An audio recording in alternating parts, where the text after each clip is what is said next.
Let's do this. Oh wait, we are live. Hang on, and broadcast. Oh my god.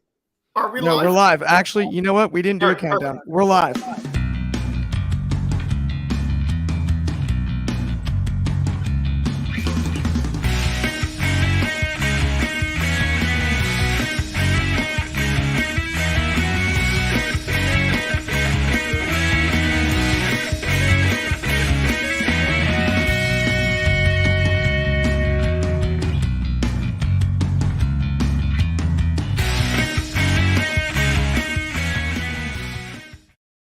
What's going on, everyone? After easily the greatest whiff of my career, do not press the go live button before you put the countdown on. That's a huge mistake.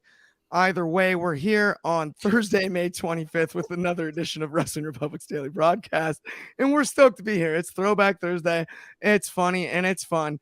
And we've got Anthony Ricciardi, head of opinions, with me. How are you today on this fine Thursday? I'm doing all right. I was doing a little running around. That's why the show was a little late, but I'm here. No worries. Apology accepted. I think I more than made up for it with my initial biff out of the gates. But on that note, let's introduce the host of Take It to the Table and our good buddy Chaos on this Throwback Thursday. How are you, my friend? What's up? What's up? What's up, gentlemen? It's very late on my side of the world right now. It's currently 11 p.m. I'm knackered, but when it comes to wrestling, I always make time for it. So let's get to it, shall we? Oh, to be totally honest, I got nervous there for a second. Like, if we waited long enough, it would be Throwback Friday for you, and that just doesn't work. That's not. That's not in the cards. It is still Thursday, thankfully, in the UK. In fact, though, I will say I think by the time we get to the throwback topic, unfortunately, it will be Flashback Friday on Chaos. But that's not the point. We will get there as quickly as possible. So out of the gates, we've got the Four Pillars four-way. Yep. Let's talk about that one. It's big. Ben wrote a really cool opinion article about it today, talking about the build and lack thereof, basically, and how everything is kind of played out to this point. You know, this is, in my eyes, I mentioned it yesterday on the show, this is one of those things where on paper it's beautiful, right? We've been talking about it for years, but they just didn't build it on screen. I'm going to start actually with you, Chaos, and then toss it to you, Anthony. How did you feel about just the Four Pillars stuff last night as a whole? Yeah, I mean, you're right. If anything, it's pretty much just been regurgitating the same kind of segment and an outcome the past couple weeks. Whereas they all have their own little backstory, and then they all come out, have their own little backstory. MGF is the one that gets made to look like a fool, and they all have a chance with the title kind of thing.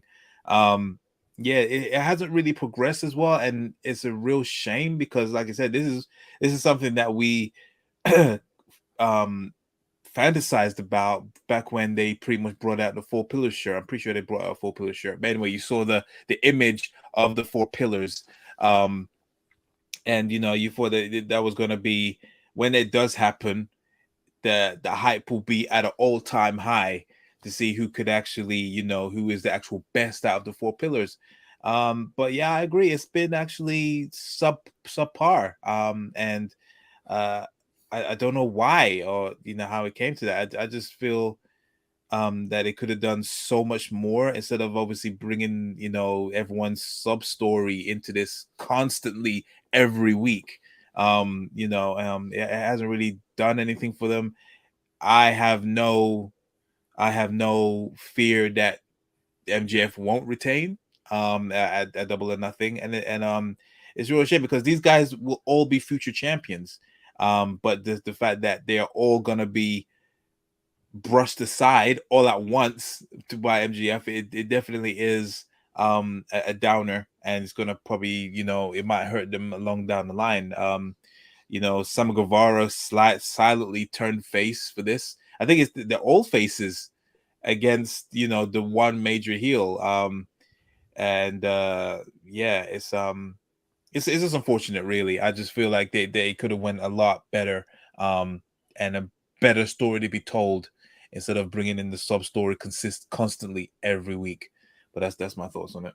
You made so many sick points there, but the one that stood out to me was about everyone feels like a face, and I think that so deeply hinders a fatal four-way.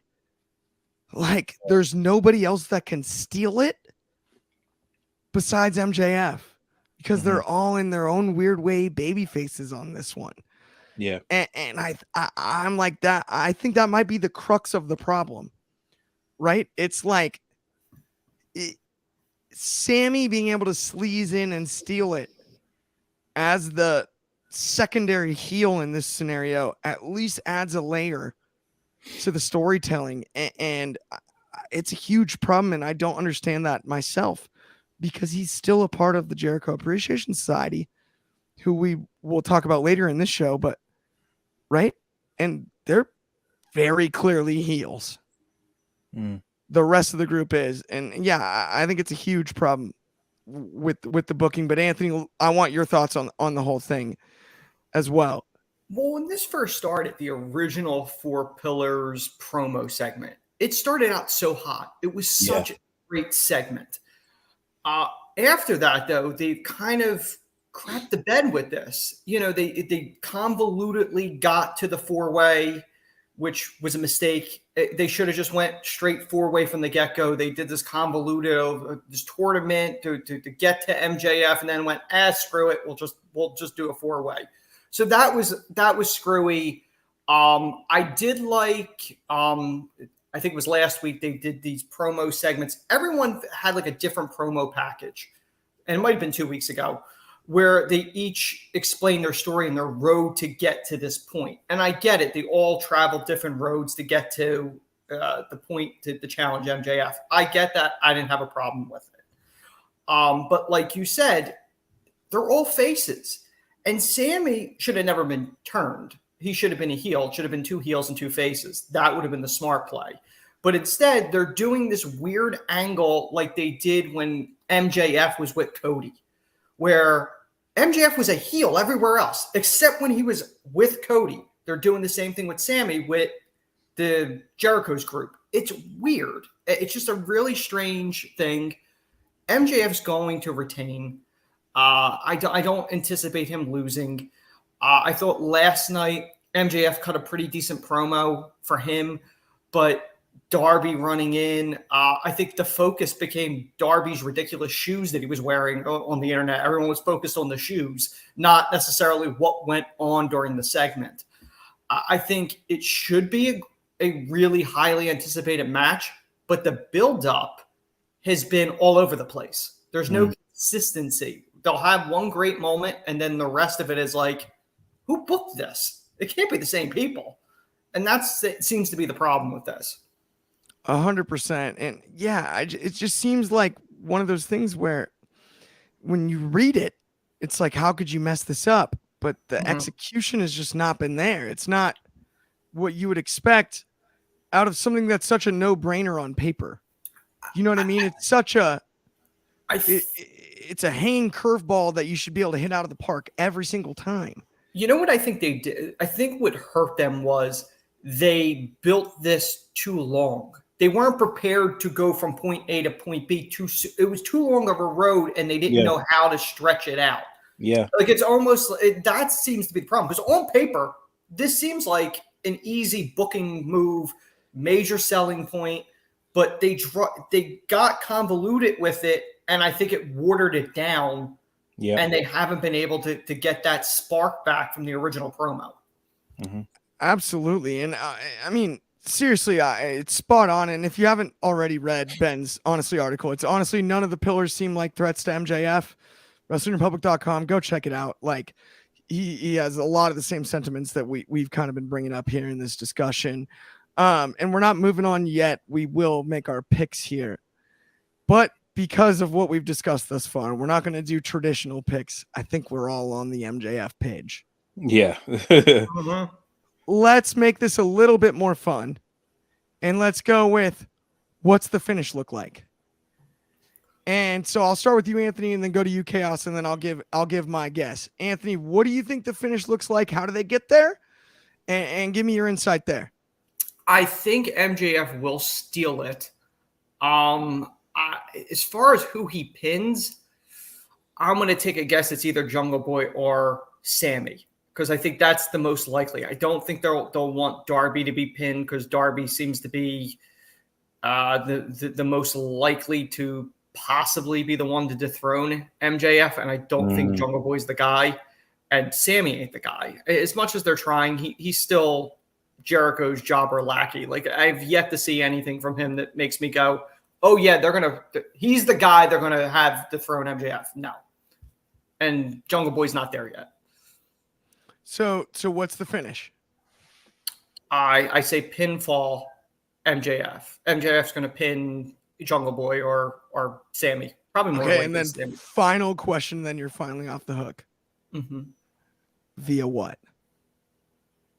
What does he get the pin by? What's the? I'm going to take a guess. Somebody else hits a finisher on somebody, and he throws them out the ring and pins them. I love it. Okay, I will toss it to you now, Chaos. How do you think they do this one? I mean, it's probably more likely going to go down exactly how Anthony depicts it. So I'm just going to throw a curveball. Obviously MJF for the win. He is probably, but I think he's gonna pin Darby Allin, even though he's done the finish already. But just to shove it in his face, he's probably going to take him down via headlock takedown, whatever it was called. They've mentioned it before. Darby Allin has obviously used it during a match. I think it was last week or the week before. That will definitely come into play. If not Darby Allin, then maybe Sammy Guevara, because there's more of a connection, and MJF is more assigned to him throughout this whole storyline than any of them. But yeah, I think it'll be either Darby Allin or Sammy Guevara, and then he's gonna win by headlock takeover.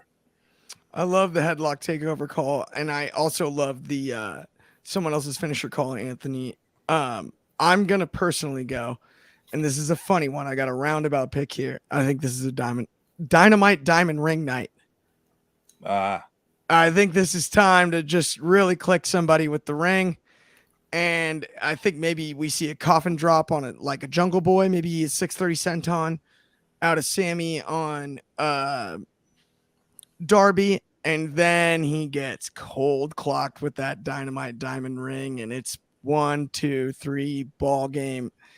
The biggest slime bag in all of professional wrestling goes over again, as he should, though, because the work he's put in over the last couple of years, it's off the charts.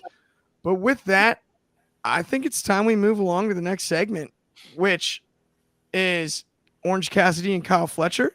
Mm-hmm. Interesting to note, Aussie Open, maybe they live in Australia, maybe they don't, maybe they live here now in America. I don't know. But at the end of the day, they're all elite. And as we know, Mark Davis is hurt, but Kyle Fletcher isn't. And he wrestled Orange Cassidy last night, but he's here to stay. We're going to see a lot more of him. So I want to get your thoughts on the match last night, and then also the future for Kyle Fletcher and the Aussie Open, as well as in AEW. That's the interesting thing. I'm not super familiar with Aussie Open. I've seen them here and there, but other than very limited, I really didn't know them too well. I thought it was a really good match. Orange is kind of hit and miss for me. I thought it was a competitive match. Orange barely getting by with these title defenses. At some point, that's going to come to a head. I didn't think Kyle Fletcher would be the one to beat him, because I kind of think they're bringing in Aussie Open to bolster the tag division in AEW, especially if they do the rumored roster split. They're going to need more teams to really kind of make it work. So I thought it was a highly competitive match. I just don't. I'm assuming they're heels. Aussie Open. That part I don't even know, to be perfectly honest. Yeah, they are. Yeah, I figured that in this angle because, he jumped Orange the week before. And it was funny because I was watching it with Clark, and I said to him, like, who's that guy? Like, I didn't even recognize who it was. And Clark and I, neither one of us knew, which was pretty sad. Off the top of my head, I didn't, which I felt guilty about that one. Yeah, I was like, I don't know who that is. I'm assuming it's somebody from New Japan, but I don't know who it is. But, you know, with the exposure in the States now in AEW, I mean, the future's bright for them. They are a very good team from what I recall. So I am looking forward to see what they do in AEW now. No doubt. And I think it is important to note how world-class they are. You know, there was a lot of talk about FTR and them being a dream matchup, even, you know, rest in peace, Jay Briscoe, but like, right, the Briscoes and Aussie Open being an all iconic all-time matchup that, you know, you would be incredibly excited for. Chaos, I mean, since we have the extra time, did you have thoughts on this one? What do you think about the signing as a whole? How do you feel about it in general? Yeah, I mean, I'm just like Anthony. I have very limited viewing of Aussie Open besides their one-off appearances on AEW television. But what I do know is that they're good, and since they've been alongside Will Ospreay, I've always had given them the time of day whenever they're on TV and I want to see them. So I do like them. I think they'll be a great addition, especially for Collision. The tag team division is quite stacked, and I think they'll be good to actually go over there on for Collision. Also, I want to give a huge pat on the back to Tony Khan. He actually paid Davis's medical expenses for the surgery before. Oh, that is so cool. Yeah. So yeah, he didn't need to do that, but you know, good to know billionaires actually spend their money decently for, you know, taking care of the wrestlers. So wisely. That is so cool, by the way, Chaos, and that is a great shout. Yeah, no, absolutely, that is awesome. And get well soon, Mark Davis. That's really cool. 100%. And I love the point you made about like we all three have a healthy respect for New Japan as far as you know, viewing ability. Where the three of us live, it's just incredibly difficult. You know, it's off the charts, and we catch as much as we can. So while we're fans of the performers, you know what I mean, we're not as familiar as we are with the rest of the sport that we see week in and week out. And realistically, there's only so many hours. Knowing Fletcher and Davis's talent, though, I love the fact that Tony Khan paid for that surgery for Mark Davis. That's just a cool thing to do and the right thing to do in a situation like that. That's awesome. Let's move along to the next one. And Chaos, I'm going to get your thoughts on this one because, you know, you and I are both big AR Fox fans. Yes. And that boot sequence last night, woo, that was sweet. Yeah. Not a lot of guys can throw that many consecutive kicks and make it look that clean. That's a level of athleticism that's you can't teach that. They can't teach big cast to be tall, but you can't teach that either. Oh. And I actually really enjoyed this match more than I expected.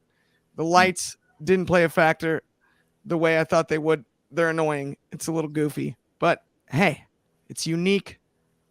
I didn't have a huge problem with it. I liked the 6-man tag match as a whole, but I want to get your thoughts on it. Chaos, what did you think of the performance? What do you think of House of Black? Where do they go from here?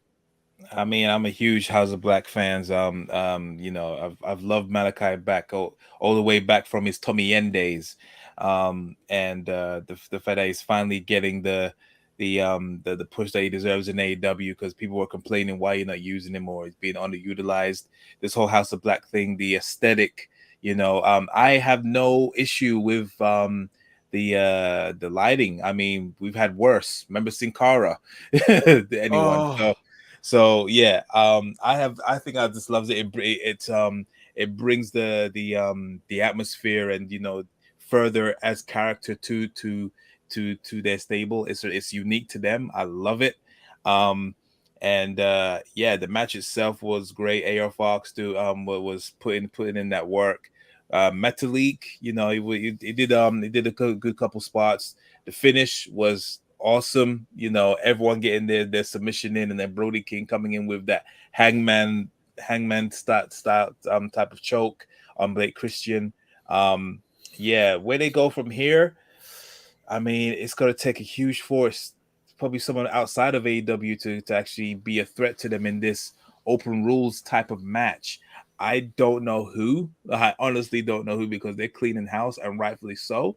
But yeah, I think they're going to have the trios type championships for a while, maybe until maybe the Elite goes for them again. You know, Kenny, Hangman, and someone else maybe. I don't know. But it's going to keep doing what they're doing right now. They're having great matches. They're getting the airtime, as rightly so.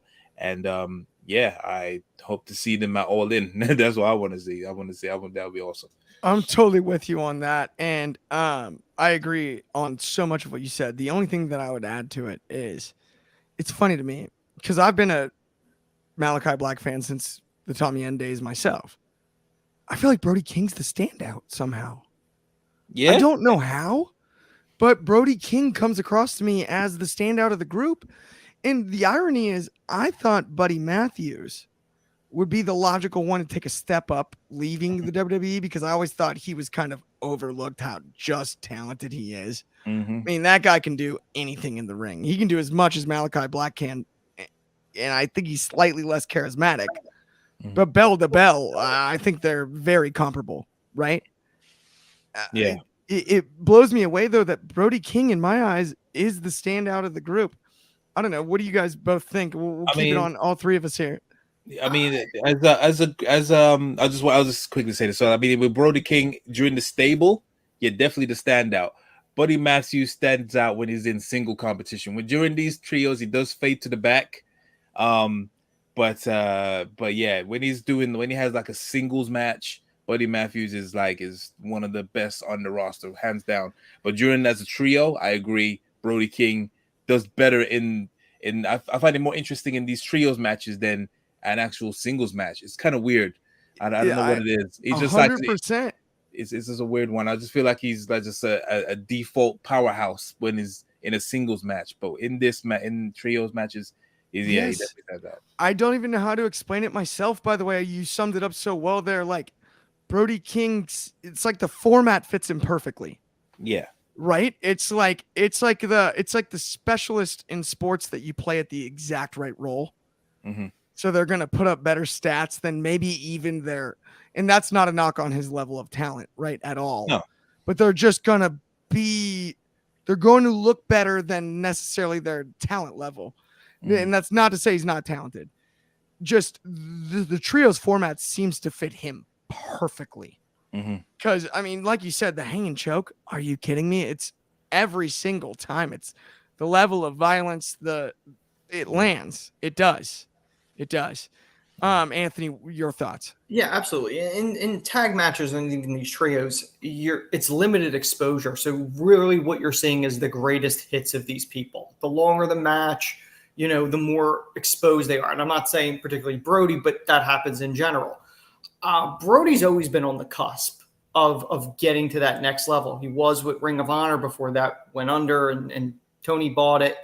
I liked his limited singles run where they had him win that Battle Royal. And I believe, who was it? Was it Orange that he choked out? Like the last Darby. Darby. It was Darby. And just dropped him. The visual was unbelievable. Like, he obviously got his name in tribute to, Bruiser Brody. I believe that's who he's. Yeah. So you could totally build him as a Bruiser Brody single type guy. Mm-hmm. And he's believable. And I think that's the most important thing. He's believable. And you can't always say that about everybody, especially in AEW. That's the complaint with Orange and Danhausen and other people. There's not the believability factor. There's a believability factor with Brody. 100%. And shout out my buddies Carter and Mackie. They used to go to hardcore shows, and he was in a hardcore band. And apparently in a mosh pit one time, he put Carter in chokehold. He said it was the nicest chokehold he's ever been put in. So, he got him. He got him good. And so, yeah, shout out Carter and Mackie. He said he was just delightful. It was, I guess that's part of that scene. I'm not a hardcore music fan myself. And when I say hardcore, I mean like the like punk. Just noise, basically. Yeah. Noise. Yeah, it's mostly screaming and just fighting and stuff. Either way, yeah. WPS, that's all I can say. We've got a couple comments. Blackpool Combat Club versus House of Black at some point. I have no issue with that. As long as we establish a true babyface on either side. I Because forgot about Blackpool Combat Club. Yeah, BCC will be a good potential team to take especially if it goes hardcore. Maybe add one It more. has to go hardcore. Maybe add one more. Add a fourth. And then the next one, House of Black works so well because they all have different and unique styles that gel so well together. While I agree, I do think there's a lot of the Muay Thai kicking and stuff like that out of both Buddy and Malachi. And I think in a weird way that hurts Buddy Matthews because their movesets are, while unique and different, it's a lot of knees, a lot of kicks, and a lot of striking. There's one thing I don't understand. And Clark, I mentioned this to you last night in Chaos. I'd like to get your thoughts. They have House of Black rules. Why is disqualifications will be enforced a rule? Isn't that just standard? So there's supposed to be some weird, they got to pick a unique rule because of the House of Black rules. Okay. That I thought we heard last night. I don't really understand that one either. And then there's no tags. It's one of those things. Yeah, I think it's one of those things where they removed one, but they had to enforce another. So I say, because obviously there's no rope breaks. So yeah, I think so they gave up rope. Okay, gotcha. Yeah, I think just make it more unique. But okay. Yeah, a little bit convoluted. It was either one or the other. Supposedly, can't you just point at somebody and then they're in? That was another rule that they mentioned, I thought, last night. You can point at someone. I didn't. And like essentially, it's as it like you can tag someone from the other team in. I just thought about him and he's in now. No, like, yeah, it's like that's what they said. They're like, yeah, if they point at you like on the apron, like you're the legal man. And I was like, wait a minute. That's funny in like a fantasy that's world. My only problem with that. Like as exciting as the wrestling was, like I still don't know the rules. The fact that the three of us still don't know the rules is kind of sketchy. Like to me, it should have been more like Ravens rules back in the day. Essentially, it was a hardcore match. Like I'm fine if the House of Black rules are that there are no rules, I could get behind that. But when you're actually saying disqualifications being enforced, how is that a special rule in here? That's every match. So basically these are the actual rules, the official rules. Okay. So there's 20-second countouts. There's no rope break on submissions. So you could do a rope break on pins. DQ is enforced, but the option to make it a no DQ is always on the table. They can just change it? No. It's weird. So essentially you hit somebody with a chair going, no, this is no DQ now. Oh, all right. Here's what I'm saying is one day removed, the fact that the three of us can't figure out the rules, we had to Google it and we still can't. Yeah. Is not ideal. Yeah. As entertaining as the segment in the match. And there's also dealer's choice. You decide what the last rule is. Why? Because it's fair and balance is all we have. Okay. Does that include the point? Is the pointing at thing? Did I just make that up? Maybe that may be one of the. I might have just. Did I dream that? Best Friends and Bandito did have one. I do know that Best Friends and Bandito did have a dealer's choice where they chose they wanted the regular 6-man match. This isn't making it any better. Really, it's not. I know. Just leave it as it is. Just enjoy it what you can. Don't say nothing. Yeah. As long as the matches are good, we like it. Yeah. No, someday, if you guys explain the rules, we'll be even more stoked. It's on to the next segment. We had Ty Valkyrie and Lady Frost. Anthony, I'm tossing it to you out of the gates. I hear you on the woof. Anthony, can you help us through this match? I will try. First off, I want to dispel one of the things that Clark had mentioned last night. Lady Frost is not the wife of Mr. Freeze. I did ask. How could you not know? So, in case anybody wanted to know. Spoiler alert. I don't know. I don't know if Taya and Lady Frost competed against one another in Impact. I know they were both there, and I think they did overlap, but I don't really know if they faced one another. Taya is one of those ones that I gotta be honest, I've never really got. I don't really think she's that special in the ring, but she's in multiple promotions, so maybe I'm wrong. Lady Frost, I think she's a bit underrated. I'm not saying you could build a division around her, but she's a good hand, and I thought it was like a decent match. But I mean, it was nothing that I'd be like, oh no, you have to see this match. It's just, it was what it was. I don't know what other way to put it.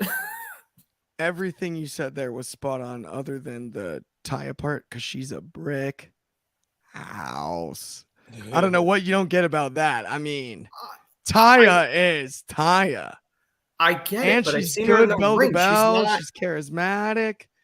I don't know, man. I don't know. I hear you on all of it. And I'm also glad to know that Lady Frost is not married to Mr. Freeze. But at the end of the day, I do think I see Taya's bell to bell acumen and her charisma, as well as like the it factor, and the look is so unique. Oh, the look's unique. I will give you that. I see value in Taya Valkyrie. What do you think, Chaos?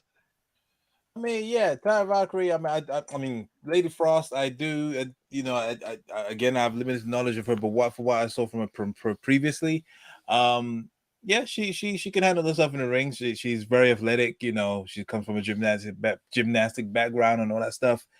But yeah, in terms of the match, the chemistry wasn't there. There was a lot of rough moments, and I was watching the one where it was on Fight TV. So when they did picture in picture, I didn't see that. The match just kept it going, and even during the break, a lot of things were just sloppy. There wasn't any game breaking botches, but you could tell there was some miscommunication at parts. I don't know if they have beef or they just the chemistry just wasn't there. This didn't really, and the crowd was dead on top as well. The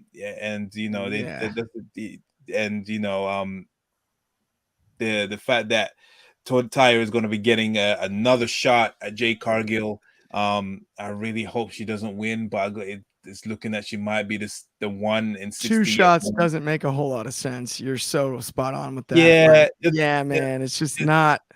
It's not gelling with me. I don't think Taya is the right person for it. I hope they pull up an upset and Jade Cargill actually does win.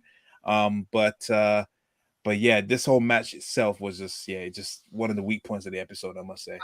Jade's put in too much good work. I agree. Go ahead. And I know I said this to Clark. I think the person who should beat Jade is Willow. It should make somebody. Willow I don't think Taya needs it. Taya doesn't. Especially with the momentum now, 100%. Yeah. Yep. I love that. I'm glad we're all three on the same page. Let's move along. We've got 2 more topics, and then it's finally Throwback Thursday with the 30s Club out here.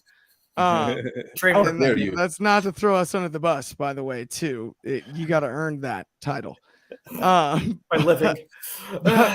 But we've got the Lucha Bros versus Claudio and Yuta. Oh. Chaos, you're scheduled to talk about it, but I just heard that reaction.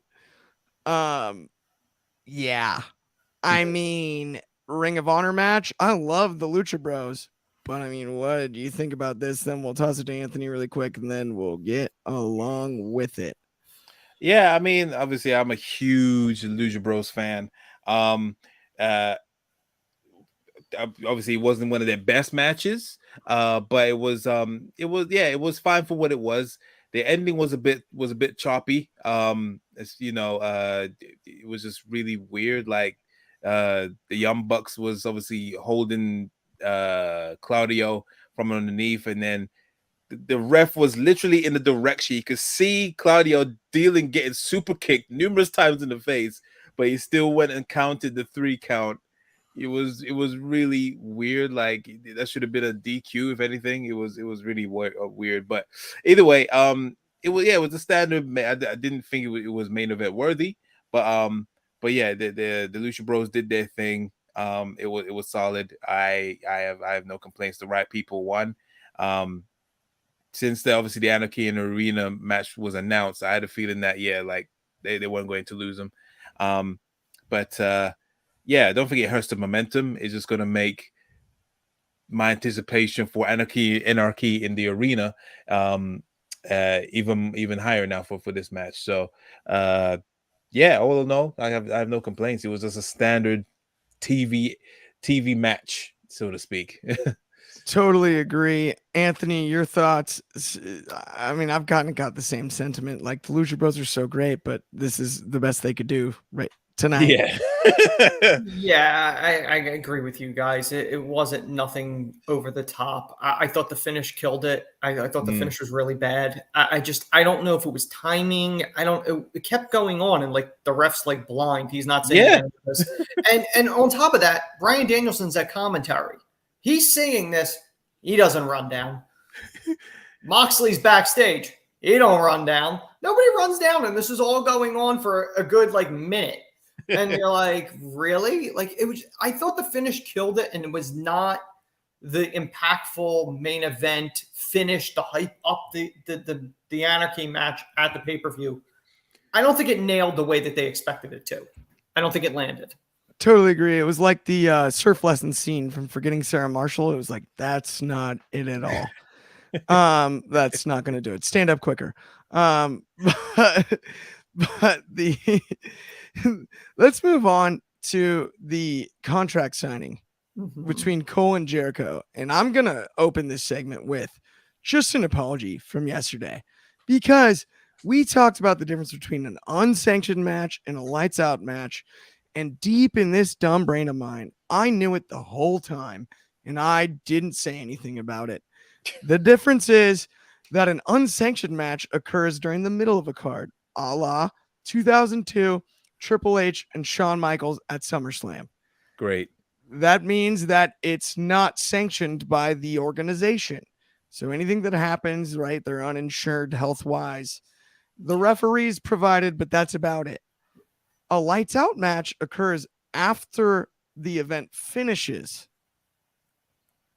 implying that it is technically the main event. But inside of kayfabe, a lights out match is an implied unsanctioned match because it occurs after the show's over. They're essentially just using the ring because it's still set up. Yeah. And that's the difference. Now, on to the contract signing. I dug it. This one I did dig. I really did. Monster shout out, Matt Menard. We shared an Egg McMuffin in Chicago O'Hare Airport. He's charismatic and funny, and he nailed it last night. The sell job on the chair shot was classic. All the way, facial expressions everywhere, stood out amongst the crew, as far as the Jericho Appreciation Society is concerned. He just did. It was awesome. I really enjoyed everything. The Sabu thing, I can't stand behind. I didn't know about Sabu's history. It sucks. It ruined what I thought in the moment was a quality segment.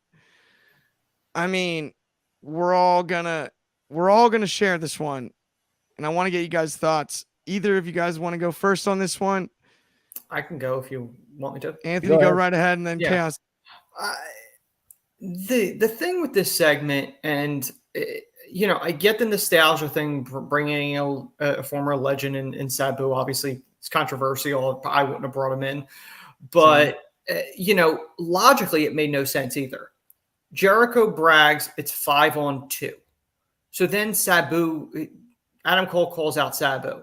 As far as I know, they literally have zero history together in any capacity. So why is Adam Cole friends with Sabu? And also, it's then 5-on-3, and the third person in that 3 group is quite injured, and as far as I know, is pretty much retired from in-ring competition, just makes these cameo appearances. I don't think he's wrestling matches anymore. So again, why did they back down from Sabu? So I think if anything, it took away a little bit from the whole Jericho Adam Cole. Like, why are you bringing in Sabu? It's convoluted. Like, it made no sense. Like, why are you bringing him in? He's not in the match, as far as we know. It's Adam Cole and Jericho in an unsanctioned match, which, the one thing I do have to say, Clark, great explanation between the unsanctioned and lights out. The only caveat I would say is unsanctioned, I think, can happen anywhere on the card. lights out has to happen at the end. That makes perfect sense. I would agree, because you could call a match an unsanctioned match in the main because event. I think Gargano Ciampa, I believe, was the main event I of believe that's correct. takeover. Yes, I believe that's correct. Chaos, your thoughts though on the whole thing? Yeah, I mean, this whole segment was probably probably the best segment out of this whole feud. It's made me, it was the strongest outing from both of them, and make me actually care about this feud, because I did say before that I want Adam Cole away from Jericho and be going after world titles after this. But yeah, this one was definitely the strongest. I agree. I did not anticipate he'll be I could have had 99 chances to guess who he would have brought out. I would have not chosen Sabu. As soon as he said genocidal, homicidal, all that stuff, I was just like, okay, this is very left field.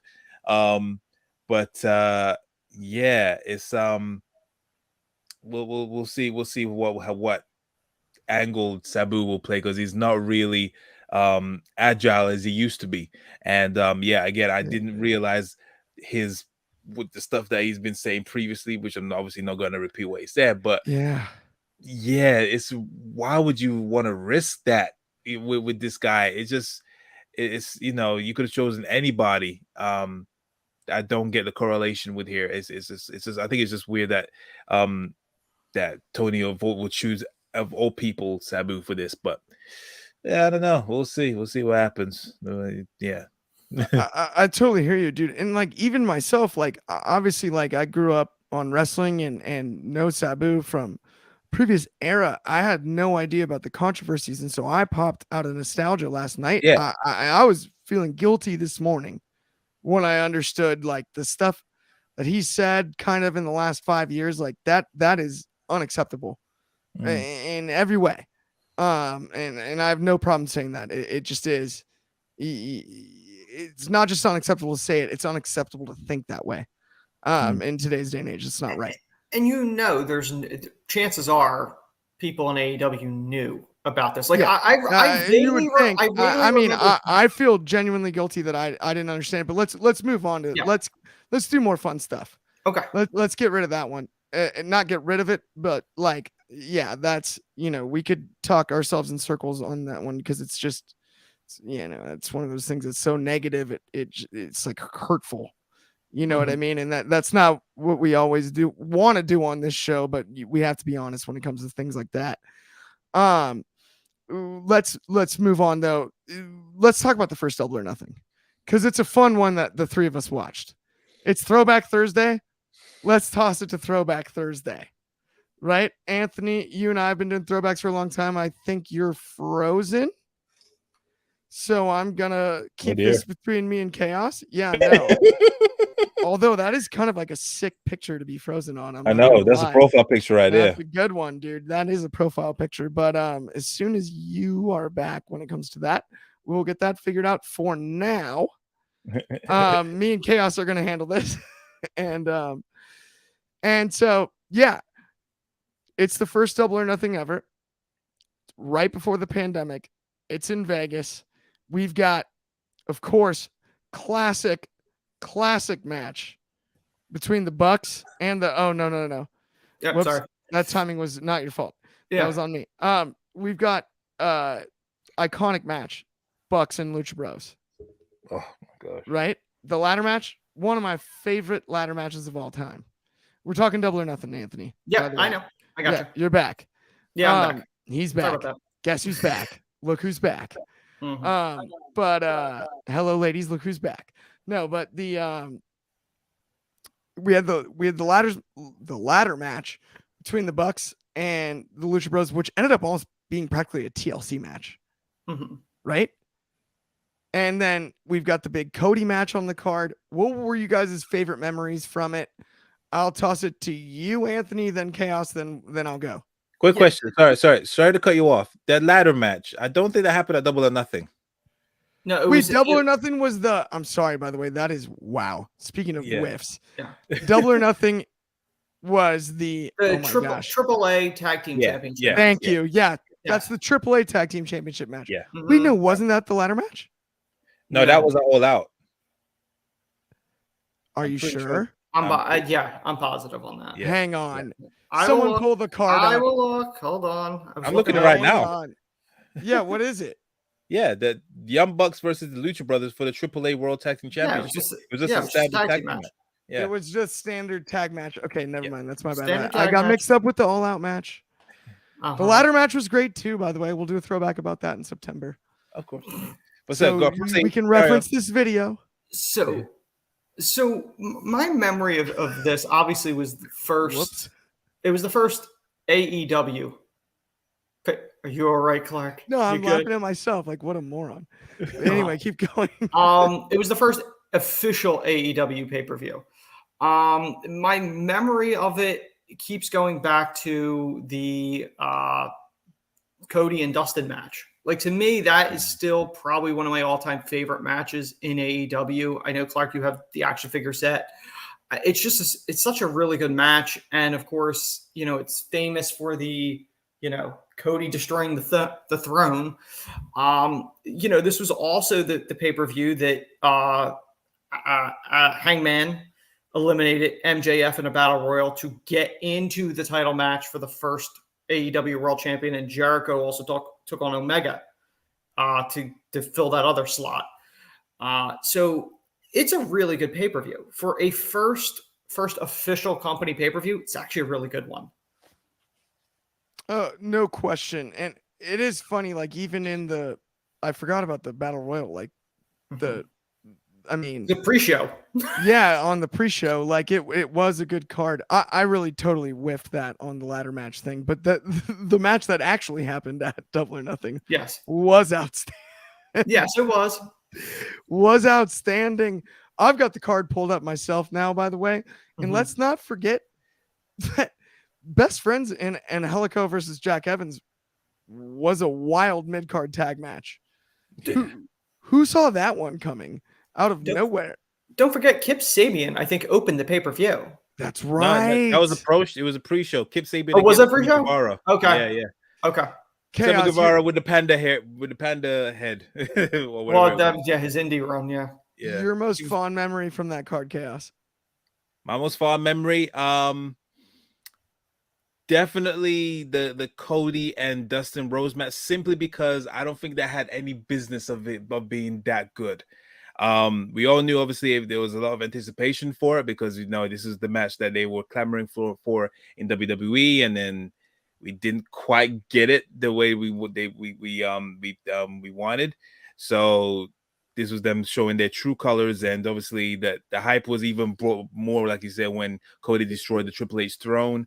But yeah, I don't think anyone anticipated it to be a 5-star classic. I thought it would be just as good, but nowhere near that good. So that was like, that was a true statement of like, yeah, we are the true alternative. And we would then the match and the event was like halfway through by then, so yeah, definitely the Cody and Dustin Rose match. When I saw the Young Bucks and the Lucha Bros event, I was just like, I want to see these guys fight forever. Like when it was announced when it was the ladder match at All Out, I remember I was watching that at a sports bar, and I didn't care about anything else. I was just glued. I didn't take my eyes off that match one bit. It was just amazing. I love their feuds, the feuds that they had.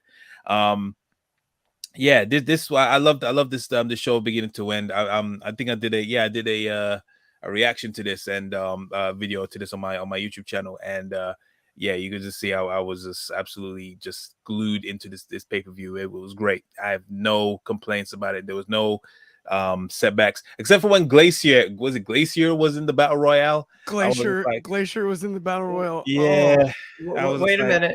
Are you forgetting? There's also the guy that was in there with no legs. Yeah, and he eliminated Sean Spears. Yeah, he was actually hard. I liked him. It was cool. How can you have Glacier though without Ernest the Cat Miller? That was the best rivalry ever. It was the Karate Guy WCW rivalry. It's the only way that they could have made it better. Yeah. I mean, think about it, dude. They were dropping foam from the ceiling in the 90s for Glacier's entrance. Yeah. That happened. WCW paid for that. WCW was fucking weird. Weird. Think about it. They were WCW weird. literally ripped off the Crow with Sting, and ripped off Sub-Zero from Mortal Kombat. Yeah. I mean, frick, Mortis was from Mortal Kombat practically too. By the way. Reptile. It Rest was like in kind of peace. ripped off Reptile, yeah. Rest in peace, Chris Canyon, but like still. Like, Mortis. Yes, Mortis. Yeah, that one was who better. He also had the Yeti. Remember the Yeti, Clark? The Yeti. Oh, no. The Yeti. Well, in the Shockmaster, WCW did some stuff to say. Oh God! How about the Dungeon of Doom? How about the Dungeon of Doom? Hey, listen, Shockmaster used to be Cody's uncle. Remember, he was Dusty's brother-in-law, Fred. How about Uncle Fred? RoboCop made time for WCW. RoboCop To save Sting. Yes, it's insane. They made a whole movie. WCW. Ready to Rumble. They made a whole movie. Jimmy King. Unbelievable. I actually think, to say the least, after that little riff, now that I'm thinking about it, AEW Double or Nothing really can't possibly ever be as bad as anything WCW did. It would be in the mid 90s. Like, as far as challenger brands are concerned, they're at least not playing from as far behind, creatively speaking. Judy Bagwell on a forklift. Oh my God! Yeah, Why? What were we doing? I believe they also did Viagra on a pole too. Yes, they did do Viagra on the pole. Yes, they did. Wasn't that Billy Kidman that won that? I think it so. might have. I mean, it was during the Russo era, so yeah. He was at the time, I believe, in a real life. What was that match? What was that match that Vince Russo won the World Heavyweight title? Was it the one where he had like three? It was the triple tier cage. It was from Ready to Rumble. Christ. Yeah, it's the triple tier. That's the same one from Ready to Rumble. Which honestly, that is such an underrated visual. The would have been such a cool action figure concept. Oh yeah. You can't see nothing. You must be can't awful see watching anything. that as a fan, like live. You can't see anything. I'd be lying if I said I wouldn't want that in a video game. Okay, by the way, in a video game, of course. But by the way, it's so funny you say that, Chaos, because not to even like change the subject, we'll stay on Double or Nothing. Yeah, we'll get back to it. But how funny is it? And Anthony, you too. We're all there. Mm-hmm. Like, as great as the Hell in a Cell was with Balor and Edge, like, you forget when you're in the building. You don't see the cameraman unless you're looking at the screen. Yeah. I watched almost every match in the ring. I watched the majority of that match on the Jumbotron. Yeah. And like, as great as it was, like, I saw the Spider-Man spot on the screen because I was trying to see what was going on inside the ring. Oh, it worked perfect. Don't get me wrong. The pop was giant. But it is funny you mentioned that with the triple cage. Like, you don't even think about it, even with Hell in a Cell, which is logical viewing wise. I wonder if that's why Elimination Chamber is used less, because it's so visually appealing on television. But I can't imagine in that one, with all the metal and all the poles and all of that stuff, visually in the arena, it's got to hinder the audience. I would think the only thing worse, the two matches that would be worse than Hell in a Cell was the infamous Kennel from Hell match, which was Hell in a Cell with a cage in it. But worse might be the Punjabi prison. I knew he was going to say that. Punjabi prison's got to be visually the worst one you could possibly. Both on TV and in person. It must be horrible. In person, it's got to be a disaster. Like, at that point, like, if you're saying that, you're like, I'm going to beat the traffic. Well, and I remember, if I remember right, the first one, which because Khali got hurt, Big Show filled in, correct? Against the Undertaker, I think. But that one was like bamboo-ish. Oh, the ones after that were just bamboo painted metal. So was it not actual bamboo? I thought it was bamboo. No, I think they painted metal bamboo on the next two.